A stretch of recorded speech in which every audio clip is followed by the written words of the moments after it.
This is a gallon of water. 8 pounds of hydrogen and oxygen, colorless, odorless, essential for every living thing. In Michigan, it falls from the sky for free. In Arizona, it costs more than gasoline. In the farms of California's Imperial Valley, it's the difference between $50 billion in annual crop production and desert. And 3 days ago, Mexico decided that American farmers have been drinking from a well that doesn't belong to them.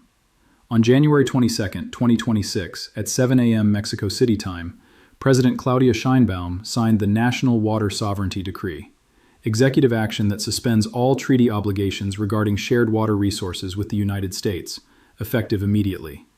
The decree cites historical inequities in water allocation and emergency domestic agricultural needs as justification. The legal rationale spans 43 pages. The practical impact fits in one sentence. Mexico is shutting off the Colorado River. Not reducing flows, not renegotiating terms, shutting off. The Colorado River provides water to 40 million Americans across 7 states. It irrigates 5.5 million acres of farmland. It fills the reservoirs that supply Los Angeles, San Diego, Phoenix, and Las Vegas. Without Colorado River water, the American Southwest doesn't function. And the Colorado River starts with snowmelt that flows through Mexico before reaching American infrastructure. This is not a trade dispute. This is not a diplomatic disagreement. This is an existential threat to American agriculture, announced with 72 hours notice. Here's what they're not telling you. The Colorado River has been over-allocated for a century. The 1922 Colorado River Compact divided 15 million acre-feet of water among 7 states, based on flow measurements from an unusually wet period that overstated the river's actual capacity. The 1944 Water Treaty between the United States and Mexico guaranteed Mexico 1.5 million acre-feet annually, water that flows from the Colorado through Mexico before any American diversion. For 80 years, this system worked because there was enough water. Barely. Lake Mead and Lake Powell, the massive reservoirs that store Colorado River water, provided buffers against dry years. When flows ran low, the reservoirs released stored water. The system operated on the margin, but it operated. That margin no longer exists. Lake Mead is currently at 27% capacity, the lowest level since the reservoir filled in 1937. Lake Powell is at 24%. The reservoirs that were supposed to provide multi-year buffers now provide multi-month buffers. Climate change has reduced Colorado River flows by approximately 20% from historical averages. The reduction is structural, not cyclical. The river that the 1922 Compact assumed would provide 15 million acre-feet annually now provides 12 million in average years and 10 million in drought years. There isn't enough water for everyone who was promised water. Something has to give. Mexico decided it would not be the thing that gives. At 10:30 a.m. Mexico City time on January 22nd, I obtained a copy of the internal analysis that informed Sheinbaum's decision. The analysis, prepared by Mexico's National Water Commission, documents what Mexican officials call the American water debt. Under the 1944 treaty, the United States guaranteed Mexico 1.5 million acre-feet annually from the Colorado River. In exchange, Mexico guaranteed the United States 350,000 acre-feet annually from the Rio Grande. The analysis documents that since 2020, the United States has delivered an average of only 980,000 acre-feet annually, a shortfall of 520,000 acre-feet per year. Over 5 years, the cumulative debt totals 2.6 million acre-feet. Mexican officials claim the United States has been stealing their water. American officials claim the reduced deliveries reflect shared shortage provisions in the treaty. The legal arguments will take years to resolve. Mexico's decree resolves the argument immediately by taking unilateral action. The decree authorizes construction of the Sovereignty Dam, a diversion structure on the Colorado River 20 miles south of the U.S.-Mexico border. The dam will capture Colorado River flows before they reach the Morelos Dam, where American diversions begin. Construction started January 23rd. Mexican military engineers are working around the clock. The structure doesn't need to be permanent or sophisticated. It just needs to block enough flow to get American attention. Estimated completion, 45 days. By early March, Mexico will have physical control over Colorado River water that currently flows to American farms. At 3 p.m. Eastern on January 22nd, the U.S. State Department issued a statement calling Mexico's decree a violation of long-standing treaty obligations and requesting immediate consultations. The statement's tone was diplomatic, language crafted for press releases, not crises. At 6 p.m. Eastern, the tone changed. National Security Advisor Sullivan convened an interagency meeting that included representatives from Defense, Agriculture, Interior, and Homeland Security. The meeting lasted 4 hours. At 11:30 p.m. Eastern, President Biden was briefed. The briefing reportedly included military options, though no official has confirmed what options were discussed. This is where the lie becomes unsustainable. The American Southwest was built on the assumption that water would always flow. Phoenix, a city of 5 million people, exists in a desert because engineers believed they could pipe water from distant rivers indefinitely.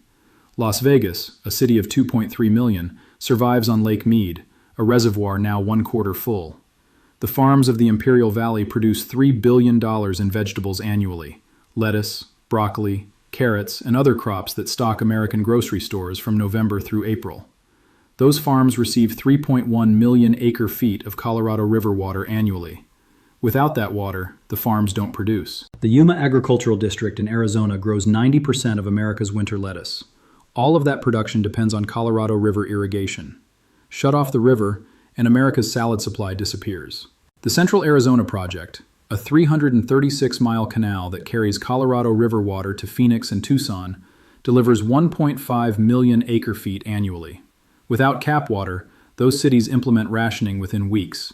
Swimming pools drain, lawns die, golf courses close. The lifestyle that defines the American Southwest becomes unsustainable. The vulnerability was always there. It was just never tested. Mexico is testing it now.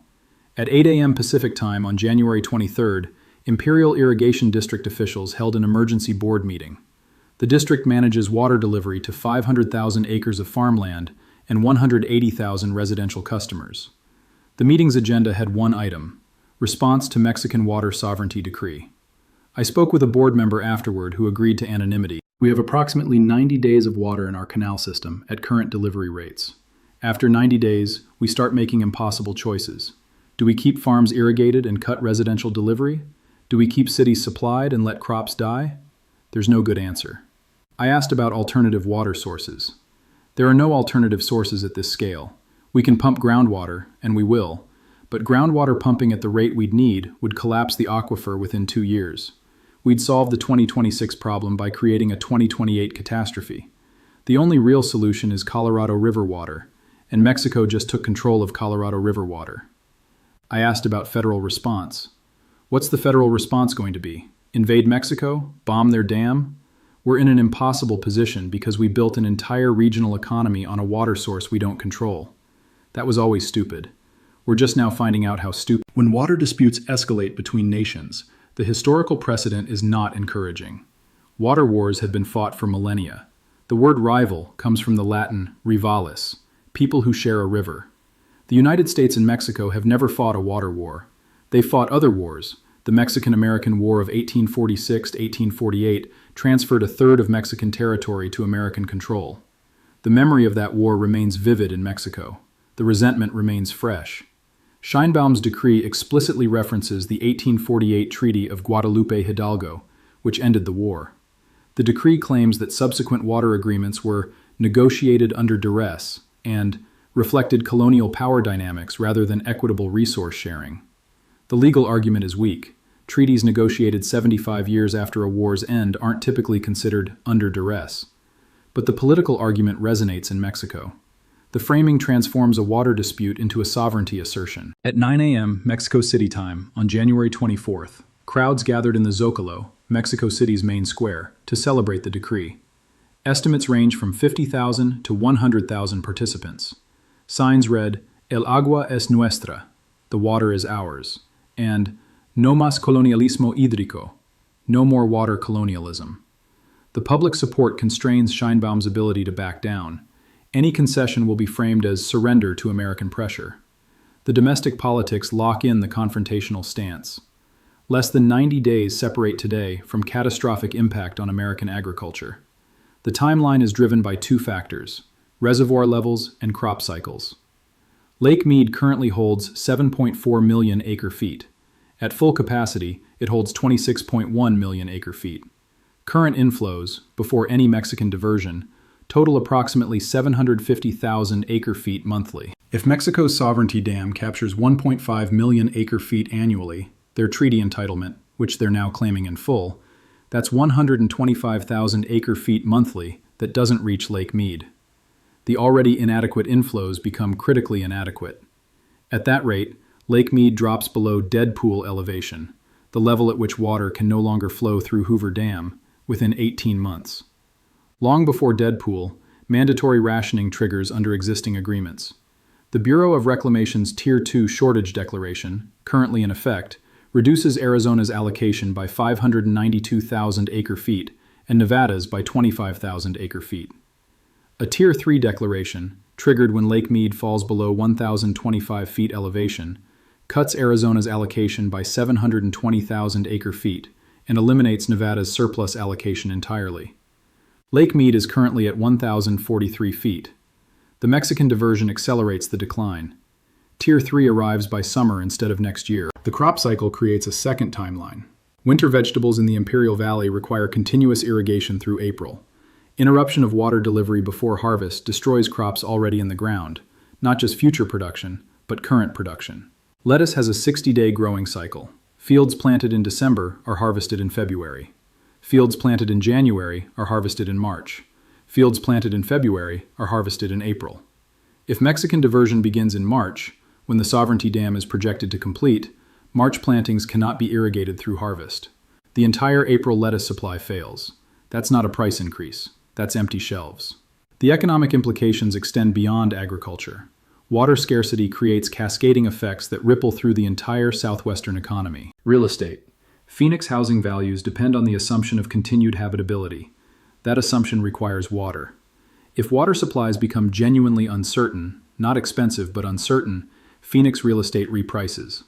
The $400,000 tract home becomes unsellable because no one wants to buy a house that might become uninhabitable. Insurance. Homeowner and commercial policies in water-stressed regions face repricing. If agricultural losses mount, crop insurance claims deplete Federal Reserve funds.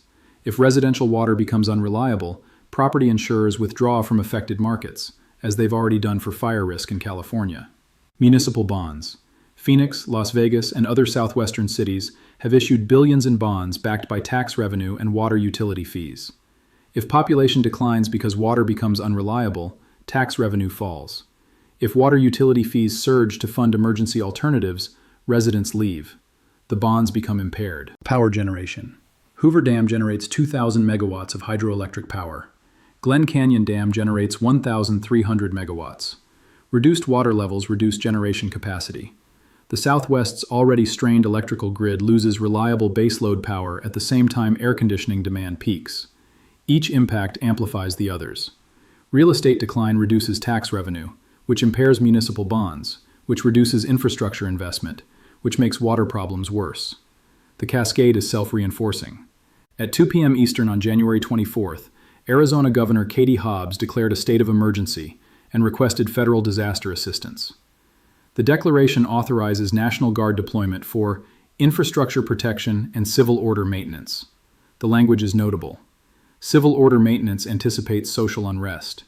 The government is preparing for scenarios where water scarcity creates civil disturbance. At 4:30 p.m. Eastern, the Pentagon confirmed that it was monitoring the situation and had contingency plans for various scenarios. The confirmation was carefully worded to avoid specifics, but military contingency plans for water disputes don't involve negotiation. They involve the dam. What the informed understand is that Mexico's water decree is not primarily about water. It's about leverage.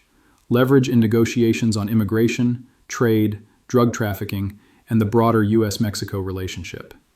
The United States has pressured Mexico on migration enforcement, demanding that Mexico prevent Central American migrants from reaching the U.S. border. Mexico has complied, deploying National Guard troops to its southern border and accepting "Remain in Mexico" asylum policies. The United States has pressured Mexico on drug trafficking, demanding action against cartels.